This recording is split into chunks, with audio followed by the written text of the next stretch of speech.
After reporting his 12-year-old son missing, Charles Bothwell IV was doing a live interview with Nancy Grace when police found his son imprisoned in the family's basement. To the father of the missing 12-year-old boy, Charlie, with me is his father, Charlie Bothwell. Charlie, we're getting reports that your son has been found in your basement.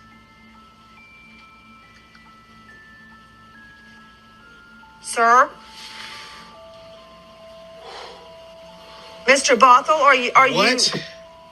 Yeah, we are getting reports that your son has been found alive in your basement. What? Charles' son, who was also named Charles, lived with his dad and stepmom, Monique Dillard Bothwell, in Detroit, Michigan. Charles reported his son missing on June 14, 2014. Police, FBI, and tracking dogs thoroughly searched the house, but found no trace of Charles. 11 days later, and while his dad was doing the live interview with Nancy Grace, authorities found Charles hidden behind boxes and a 50-gallon barrel in the family's basement. Authorities found him in a cradled position, lying on the ground, and it didn't appear that he locked himself in. He was very thin and had wounds covering his body. Charles said his home was a terrible place where he was viciously abused by his dad and stepmom. He stated he was forced to rise before dawn and engage in a daily rigorous exercise routine, and if he didn't finish, his dad would beat him with a PVC pipe. Charles said his stepmom would sometimes join in, punching and choking him. Charles had been homeschooled since 2012 and claimed that he was forced to live in the basement, was deprived of food, and wasn't allowed to socialize. During the investigation, Detroit police stated it was unclear if Charles was in the basement the entire time or not. Charles and Monique were arrested and initially charged with torture and second-degree child abuse. But Judge Shannon Holmes dismissed the torture charge after stating she didn't believe Charles was stuck there. She and the parents' defense lawyers believed Charles was lying and had many opportunities to leave the house.